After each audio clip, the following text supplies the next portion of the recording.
Existe una idea equivocada e incluso difundida sobre el interés detrás de las manifestaciones en Perú, una suerte de acusaciones sobre presuntas movilizaciones con marcadas ideologías políticas para ejemplificar lo que pasa en el país sudamericano. Pero esto no es algo nuevo, lo vimos en Chile, lo vimos en Colombia y lo vimos en diferentes partes del mundo, incluso en Estados Unidos. Con estas acusaciones, como en todas las otras, se busca deslegitimar el descontento del pueblo, una ola de ingobernabilidad que vino sacudiendo al país mucho antes de lo que hablan la mayoría de medios, y la imposibilidad de algunos de poder diferenciar entre el legítimo reclamo del pueblo y su enfermiza cacería de brujas. Antes de ver los últimos sucesos que agitan al Perú, cómo se deja retratada la clase política y la respuesta incompetente de estos a la crisis actual, te invitamos a que te suscribas al canal si aún no lo estás y a que actives la campana de notificación.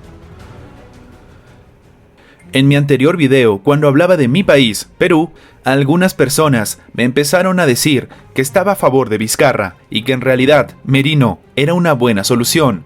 Estas personas no entendieron nada, y pasó como en Chile. Cuando sucedió la revuelta en Chile, muchos decían que era por los 30 pesos del metro y que si estos regresaban a la normalidad, se acabarían los problemas. Finalmente, Chile terminaría en un referéndum para cambiar la constitución. Algo similar pasa en Perú.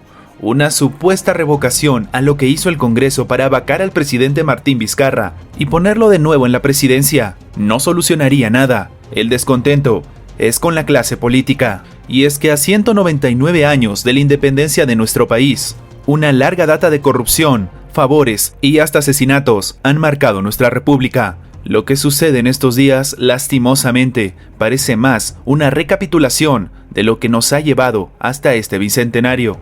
Para entender la peculiaridad de lo que sucede en Perú, debemos entender primero esto. En la mayoría de países, cuando hay unas elecciones presidenciales o cuando se habla de elecciones parlamentarias, muchas veces existe una rencilla entre diferentes clases políticas, sobre todo por su ideología, ya sean de derecha o de izquierda.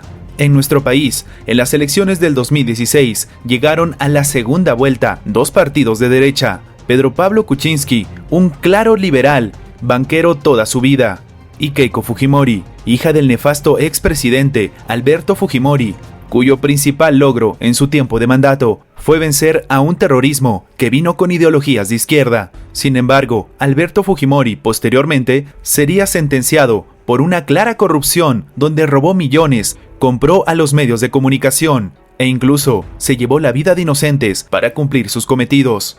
Pero bien, volvamos al panorama. Eran dos partidos de derecha listos para gobernar al país. En realidad esto es entendible. Como les dije, la izquierda trajo al Perú el terrorismo, algo que al día de hoy siguen cargando sobre sus hombros los nuevos representantes de la izquierda. Pero bien, ante este panorama, finalmente ganaría Pedro Pablo Kuczynski, el cual formuló un gabinete también de derecha, con equipos técnicos, pero con una curiosa característica: su primer vicepresidente tenía inclinaciones de izquierda.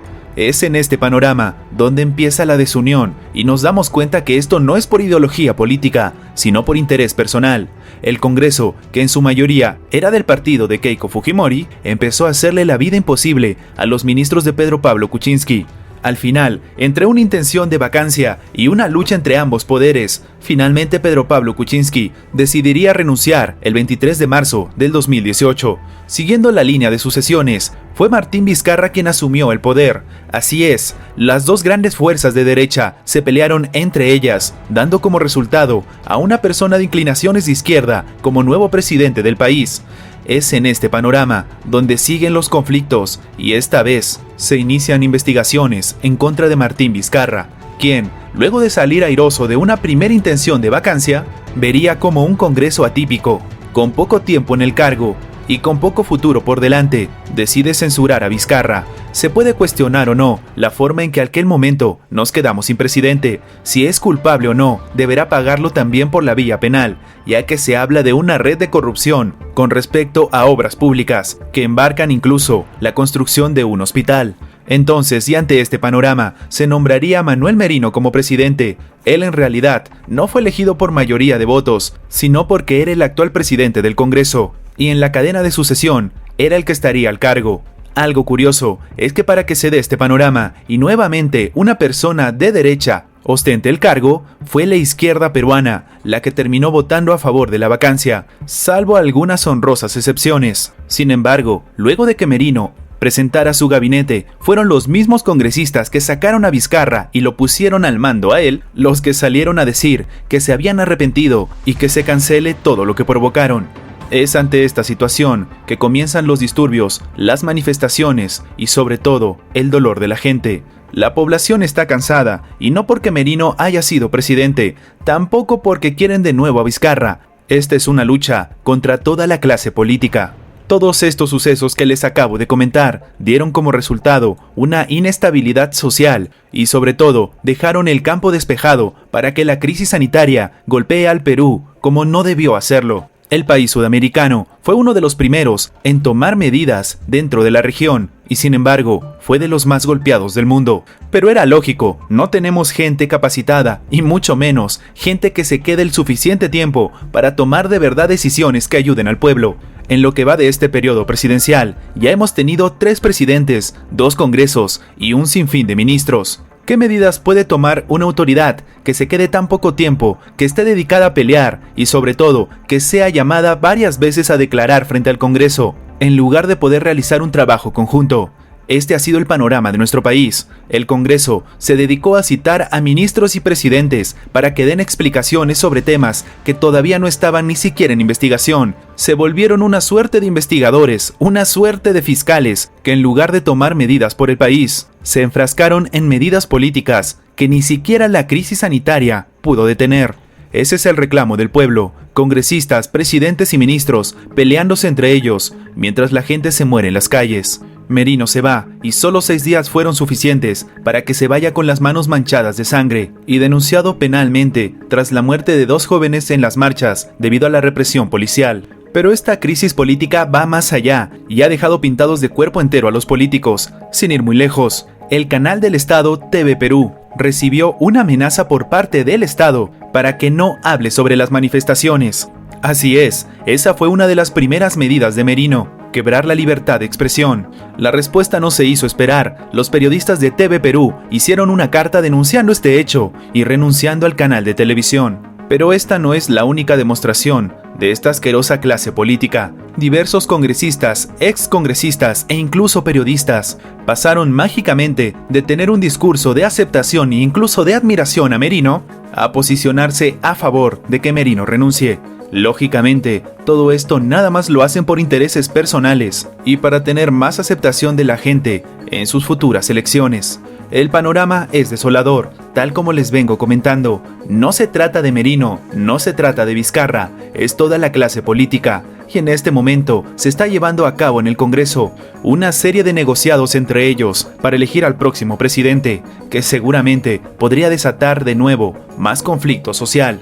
En retrospectiva a todo lo indicado, muchos acusan a Keiko Fujimori por en aquel entonces empezar con su cacería de brujas a través del Congreso. Incluso hay audios revelados y conversaciones privadas donde se dice qué es lo que tiene que hacer cada congresista siguiendo indicaciones de Keiko, que nunca ganó las elecciones. Sin embargo, también es cierto que existe responsabilidad de todas las partes en este suceso. ¿Acaso no es responsabilidad también de los políticos llegar a un consenso? Si no logras ponerte de acuerdo con la oposición, ¿cómo piensas gobernar un país? En realidad todos llevan una carga de culpa. Existen mucho más situaciones y eventualidades que no puedo decir tal vez en este video. Y la verdad que me quedo corto con todo lo que está pasando en mi país, para que se hagan una idea del sinsentido que se vive. Antes de la renuncia de Manuel Merino a la presidencia del Perú, fueron sus ministros los que presentaron su renuncia. Sin embargo, luego de esta situación, Manuel Merino decidió también renunciar a la presidencia, pero no aceptó la renuncia de sus ministros. Así es, en un hecho sin precedentes, Perú se queda sin presidente, pero todavía tiene ministros. ¿Cuál es el sentido de esto? ¿Qué persona en su sano juicio va a aceptar la presidencia y va a trabajar con los ministros designados por Merino? Peor aún, si tomamos en cuenta que Antero Flores Arauz Esparza, primer ministro, y Gastón Rodríguez, ministro del Interior, también han sido denunciados penalmente tras la muerte de estos 2 jóvenes durante las marchas. Siempre hemos tenido una división latente en el país, Primero ha sido por las clases sociales y económicas, ahora es la clase política. Durante mucho tiempo, la izquierda ha sido sepultada en Perú debido a los hechos de terrorismo que les comentaba. Sin embargo, actualmente, nuevos partidos con tendencia izquierda han empezado a tomar más fuerza, y la demostración que ha dado la derecha, peleándose entre ella, solo ha ayudado a maximizar a la izquierda, que tampoco está unida. De hecho, una vez que varios congresistas de izquierda lograron ser electos, decidieron formar otros partidos y desligarse del partido con el cual habían logrado el cargo. Es esta la realidad política de Perú, que al menos ante mis ojos me demuestran una vez más que estas ideologías compradas del extranjero no se pueden aplicar a nuestras realidades latinoamericanas. Nunca va a existir consenso, siempre va a ser una cacería de brujas permanente entre uno y otro bando. El día de hoy se habla de 2 pérdidas humanas, pero en realidad no sabemos si son más. Hay una cantidad inmensa de desaparecidos, gente buscándolos en las calles, familias desesperadas, madres llorando por su retorno y mucha gente buscando en las morgues. ¿Qué opinas tú? Realmente me he quedado corto con todo lo que sucede en mi país. En realidad, estoy esperando a ver cuál es la decisión del Congreso y el futuro que nos espera, según también el Tribunal Constitucional. Pero volviendo al tema, ¿será acaso Merino la solución a este conflicto? Ya la gente en las calles está saliendo a manifestarse, muy a pesar de que ella renunció. Déjanos tu opinión abajo en los comentarios.